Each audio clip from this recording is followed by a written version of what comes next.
আসসালামু আলাইকুম ওয়া রাহমাতুল্লাহি ওয়া বারাকাতুহু। সম্মানিত হাজিরিন, আজকের এই ভিডিওতে আমি আপনাদের সাথে আলোচনা করব গর্ভের বাচ্চা নষ্ট না হওয়ার জন্য দোয়া। আলোচনা বুঝতে সাথেই থাকবেন, চ্যানেলটি সাবস্ক্রাইব করতে ভুলবেন না। গর্ভের বাচ্চা নষ্ট না হওয়ার জন্য আমি এই আমলটা আপনাদের সাথে শেয়ার করছি। তো গর্ভের বাচ্চা নষ্ট না হওয়ার জন্য এই আয়াতটা আপনারা পাঠ করবেন। আল্লাহ তাআলার রহমে ইনশাআল্লাহ গর্ভের বাচ্চা নষ্ট হবে না। এই আয়াতটা পড়বেন, অথবা এই আয়াতটা অরিজিনাল মিশকা আম্বর জাফরান দিয়ে লিখে জাস্ট নিজের হাতের মধ্যে, মেয়েরা বাম হাতের মধ্যে বেঁধে রাখবেন। আল্লাহ তাআলার রহমে গর্ভের বাচ্চা নষ্ট হবে না।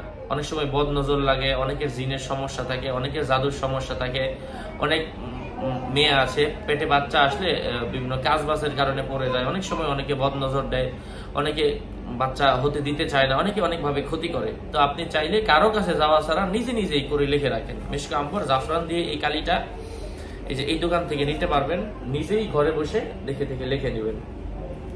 08964264994 ওনার সাথে যোগাযোগ করে আপনারা কালিটা নিয়ে নেবেন এবং আল্লাহ তাআলার রহমে গর্ভপাত নিবারণের জন্য এই আমলটা করবেন। ইনশাআল্লাহ গর্ভপাত আপনার হয়ে যাবে, মানে আর বাচ্চা নষ্ট হবে না, পেটের বাচ্চা নিরাপদে থাকবে। এবং যেদিন ডেলিভারি হবে ওই দিন এটা খুলে পানিতে ফেলে দিবেন। আল্লাহ তাআলার কালাম, এটা রাখলে কখনো শিরক হবে না, আল্লাহর আয়াত রাখলে শিরক হয় না। তাছাড়া আপনি এই আয়াতটা বেশি পাঠও করতে পারেন। আমি আয়াতটা বলে দিচ্ছি। আউযু বিল্লাহি মিনাশ শাইতানির রাজীম, বিসমিল্লাহির রহমানির রহিম। ওয়াসবির